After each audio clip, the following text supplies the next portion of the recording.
Snow White or the House in the Wood by Laura E. Richards. Chapter 1. The House. The house was so well hidden one might almost stumble against it before one became aware of it. All round the wood stood tall and dense old woods of pine and hemlock, with here and there great smooth squat beeches and ragged, glistening yellow birches.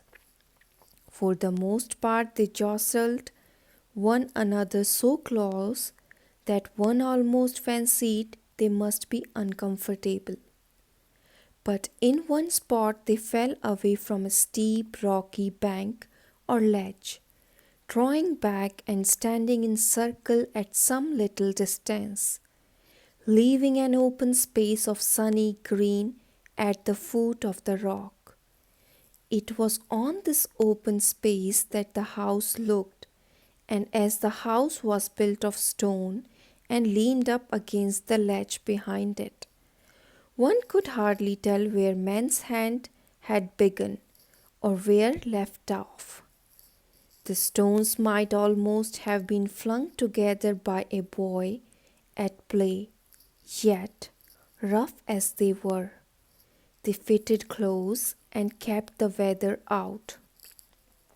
The roof was of bark. The whole thing was half covered with creepers that made their way down in a leisurely fashion from the ledge above, not too inquisitive, but still liking to know what was going on. To this end they looked in at the windows which stood open all summer long, and saw many things which must have surprised them. The squirrels went in boldly several times a day. So did the birds, the braver of them, and all came out looking pleased with themselves and with things in general. So there was necessarily something or somebody pleasant inside the house. I said that the trees stood well back from the house in the wood. I ought to have accepted 3 stately pine and 2 glorious yellow birches, which stood close to it as close as might be.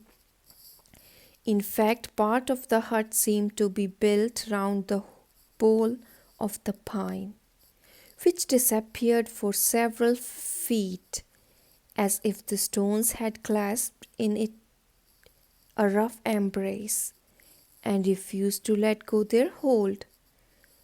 The birches were a few feet from the door, but near enough for one to lean out of window and pull off the satin fringes. Their roots swelled out above the ground and twisted themselves into curves that might make a delightful seat. Under the green bending canopy, through whose waving folds the trunk glistened like a giant prince of rags and tatters.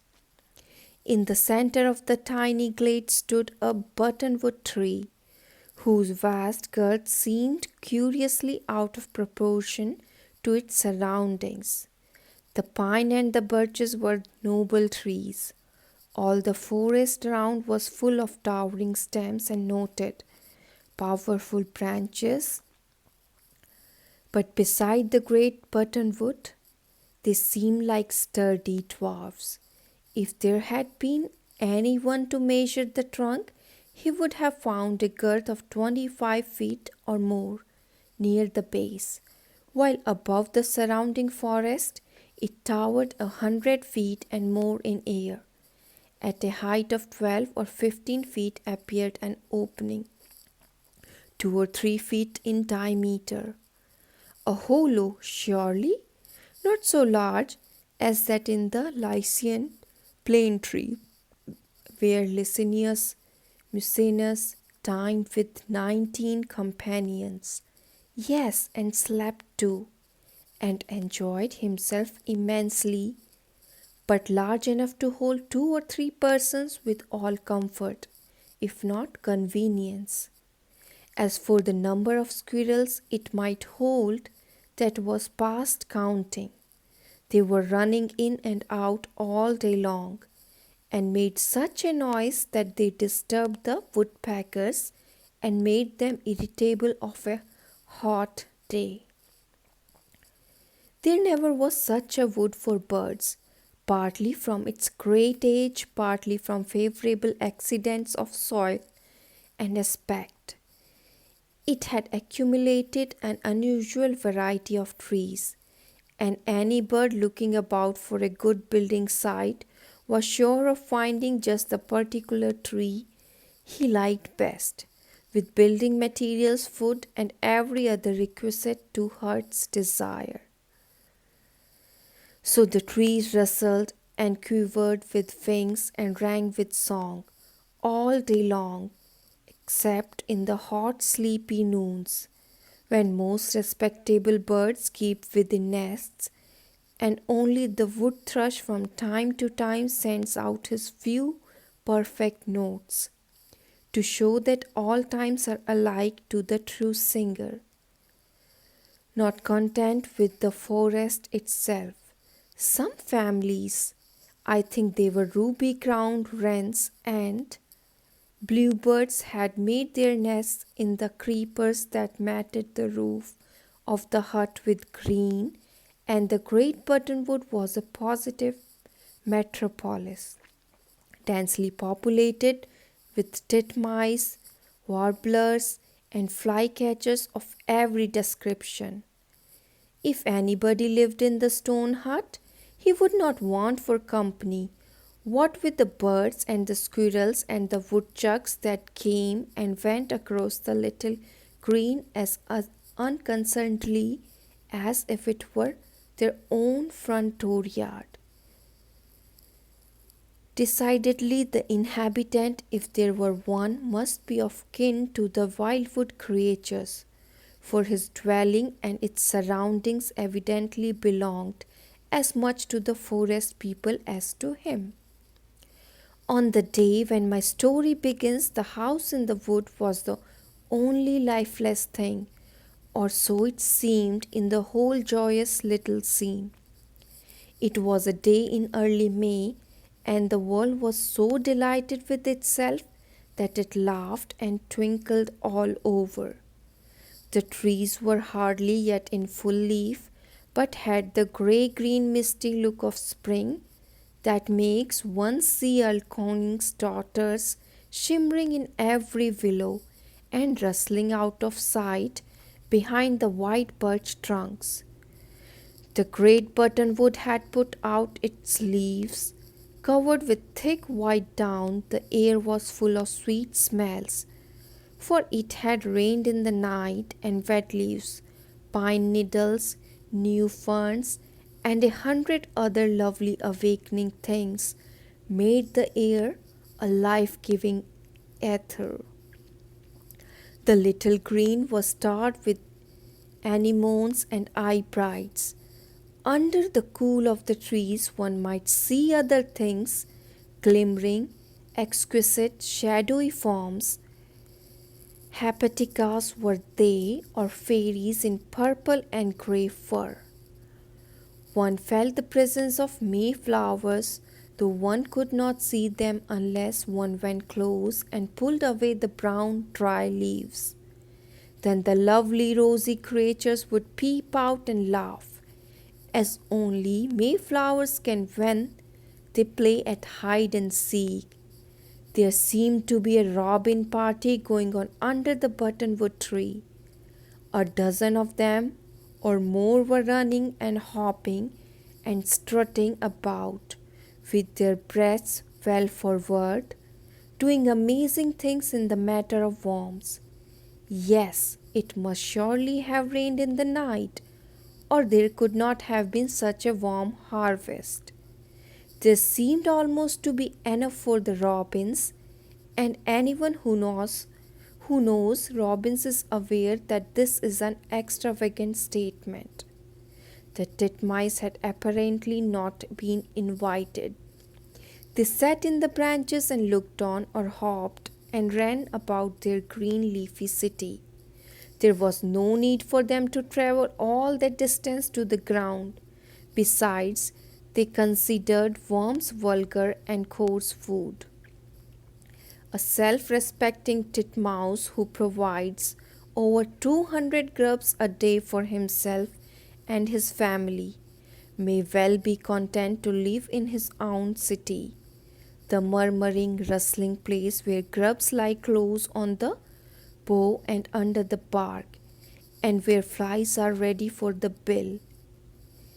He has no need to pierce the friendly earth and drag up her unsightly creeping things to swallow piecemeal. A titmouse has his opinion of robins, though he is on intimate terms with most birds in the forest.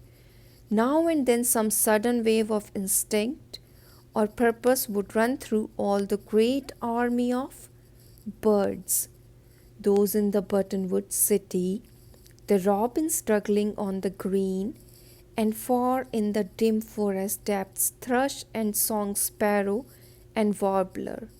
First is to note here and there, setting the pitch, it might be, then fuller and fuller, a chorus rising high and higher, fluting, trilling, whistling, singing away like mad, every little ruffled throat of them all. Praise was it, or profession of belief, or simply of joy of being alive and able to sing under green leaves and summer sun. But even these outbursts of rapture did not rouse the house in the wood. It lay there in the morning glory, grey, silent, senseless, crouched against the wall of rock behind it. Chapter 2. The Child. The child had grown tired of the road. At first it had been delightful to patter along in the soft white dust, leaving the print of her feet so clear behind her. She might be 100 little girls, she thought, instead of one. The prints reached away back as far as she could see, hundreds and hundreds of little trotty feet, each with its toes marked as plain as if you drew them with a pencil. And the dust felt soft and smooth, and when you put your foot down it went a puff in the air and made little clouds. Only when it got in your throat it made you cough and sneeze, and it was gritty in your eyes too. By and by, as I said, she grew tired of this, and it was a new joy to see the little river that came running along just then. Running and running without any feet, running, and isn't it sweet? That was what the child sang, for she had a way of singing when she was alone. Without hesitating, she plumped into the river, and the water was cool and delicious to her hot little toes. She walked along, holding her petticoats high, though there was no need of that, as they were short enough before, splashing just enough to make silver sparkles at every step. The river did not seem to grow deeper. It was just precisely made to wade in, the child thought.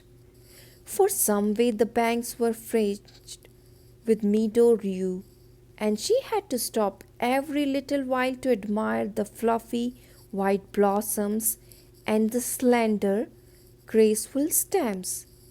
Then came alders, stubby and thick, with last year's berries still clinging here and there to the black twigs.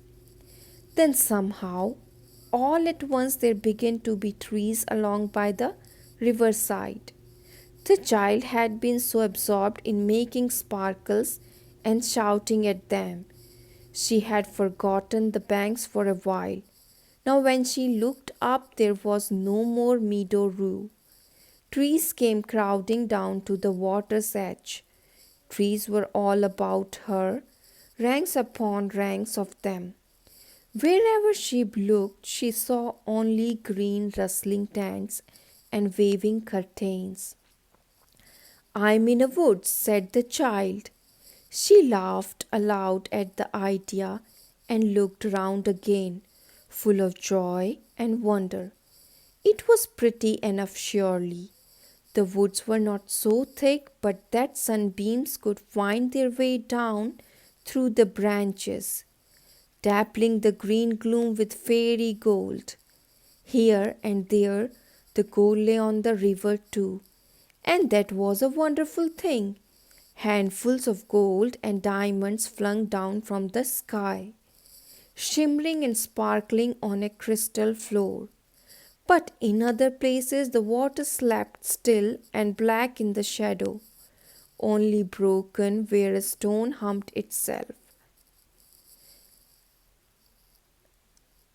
out, shining and mossy, with silver breaking over it and running down with cheerful babblings into the soft blackness below. By and by there was a stone so big that its top stood out dry and brown above the water. It was a flat top, and the child sat down on it and gathered her petticoats about her and let her feet rest in the cool flowing. That was a great pleasure to be really part of the brook or the rock. She laughed aloud suddenly and kicked a little till the bright drops flew over her head. Then she began to sing and talk both together. And I comed away and I runned away. And I said I thought I did not want to stay. Well, and if Miss Tyler won't be surprised, she will say, "Oh dear me, where is that child?" And then she will look everywhere and everywhere and everywhere, and I won't be nowhere.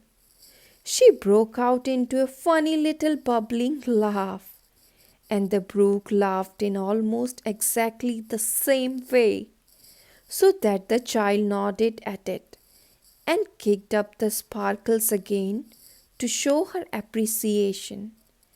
And then they will send out all over the village, and everybody will say, "Oh, yes, we seed that child. We seed her going into the store, and we seed her going into the house, and we seed her running about all over the place." Yes, but nobody seed me run, and nobody seed me go, and nobody don't know nothing, and nothing don't nobody know. And she bubbled again. This time a green frog came up out of the water and looked at her, and said, croak, in an inquisitive tone. "Why did I?" said the child, looking at him sidewise. "Well, if I tell, won't you tell anybody?" "Never no more." "Honest Injun."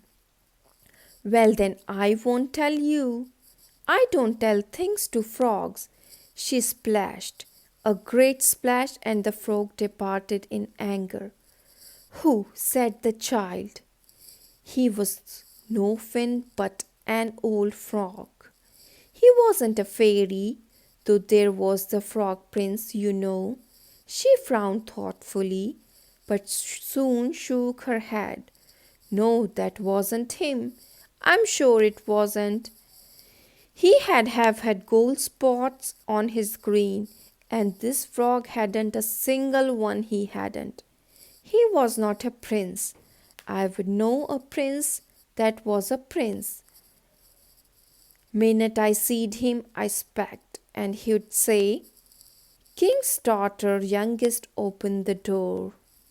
And then I would, and he would come in, and I'd put him in Miss Tyler's plate, and wouldn't she yell up and jump?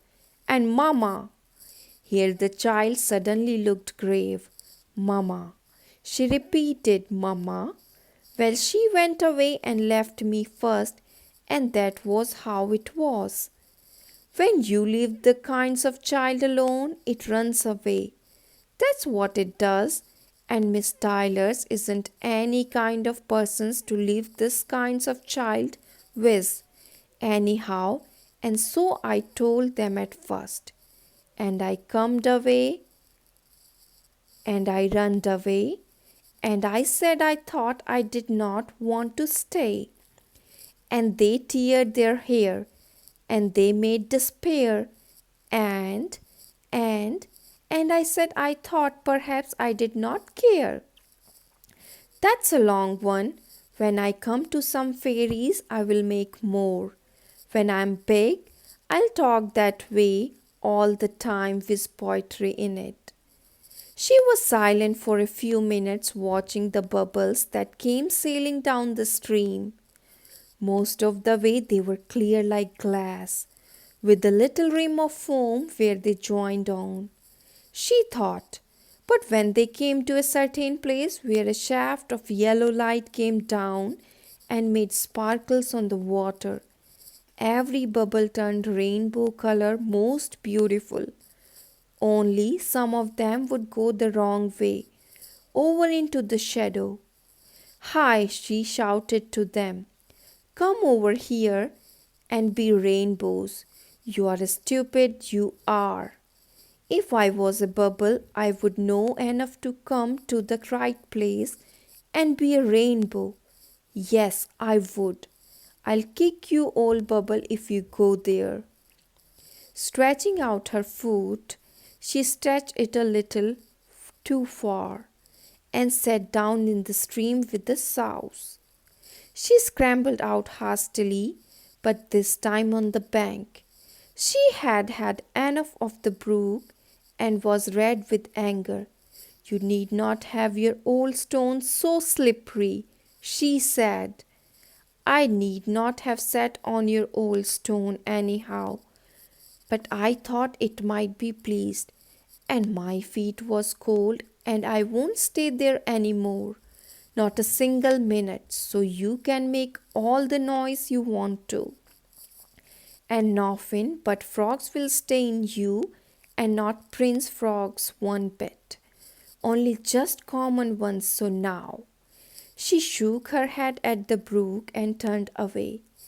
Then she turned back again, and her baby forehead clouded. See here, said the child, I expect I'm lost. There seemed no doubt about that. There was no sign of path anywhere. The still trees came crowding down to the water's edge, sometimes leaning far over, so that their drooping branches met across the still pools. On every side were green arcades, long reaches of shimmering leaves, cool deeps of fern, nothing else. The child had never known fear, and it did not come to her now. She reflected for a moment. That her brook cleared. I must find a house in the wood, she announced to the brook.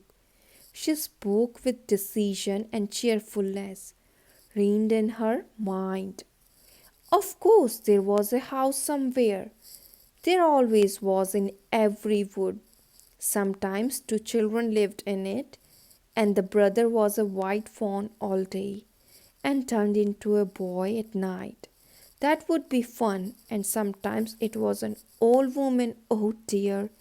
Yes, but sometimes that old woman was a witch and put you in a chicken coop and ate you up when you were fat. Yes, but you would know that house because it was all made of candy and pancakes and things, and you could just run behind it and pull off some pancakes from the shed, perhaps, and then run away as fast as ever you could. And old women could not run half so fast as children, and so. But the best house on the whole would be the dwarf house. Yes, that was the one to look for. the house where 7 dwarfs lived, and they had the table already set when you came, and you took a little out of one bowl and a little out of another cup. And then they came in and found you asleep, and said, "Who is this sweet maiden?" And then you stayed and cooked for them, just like Snow White, and it was just lovely. "Well, I wish it would be pretty soon," said the child. "I'm pretty hungry. I expect perhaps." She was a brave child. She was hungry, and her legs and feet ached, but she pushed on cheerfully, sometimes talking and singing, sometimes silent, making her way through the tangle of ferns and hanging branches, following the brook, because there was a little boy in the newspaper that her papa read, and he got lost, and just he followed the brook, and it brought him right along to where there were people, and he had blackberries all the way. She looked for blackberries, but they are hard to find in early May except in the fairy books. There, as the child knew very well, you had only to go to the right place and take a broom and brush away the snow, and there you found strawberries, the finest that ever were seen, to take home to your sick sister. It was true that you had to be very good and polite to the proper old woman, or else you would never find the strawberries. But the child would be polite. She truly would. She would sweep the old woman's house and give her half her own bread, only she had no bread. Here a great pang of emptiness smote the child. She felt that there was a soap about somewhere, waiting to get into her throat. It should not come in. She shook her head and pressed on. It was all right. God was close by anyhow, and He had to take care of children because He said He would. So it was all right, only suddenly the child stopped. For it was all right. She had found the house in the wood. Standing breast high in ferns, she looked away from the brook, and there was a break in the trees, and beyond the break a space of sunny green with a huge tree in the middle, and on the farther side the house itself, grey and silent, leaning against a great rock face behind it, the door shut but the windows standing wide open, the roof all green and blossoming, like a queer little garden place. There it was exactly the way it was in the fairy books. The child saw at once that there was no danger of cannibal old woman here. This house was not made of pancakes, and the windows were not barely sugar at all, but plain glass. No, this was the house of the 7 dwarfs, and she was really in a fairy story, and she was going to have the best time she had ever had in her life. The child stood quiet for a few minutes, looking in pure delight. Perhaps one of the dwarfs would come out. She thought she might feel a little shy if one were to come out just this very minute. Then she remembered that they must all be out at work in the forest, for they always were, and they did not come back till night. "Well, I can't wait," she said decidedly. First place, Snow White did not. Not a minute she didn't wait. And besides, I'm too hungry, and I suppose everything is ready and waiting inside, and so I will go. She advanced boldly across the green, but paused against the door. No sound came from the house. The creepers waved on the roof. The birds made an amazed and amazing chatter in the great buttonwood tree. But that was all. The child pushed the door, the latch yielded, and the door swung slowly open. 2 steps, and she stood inside.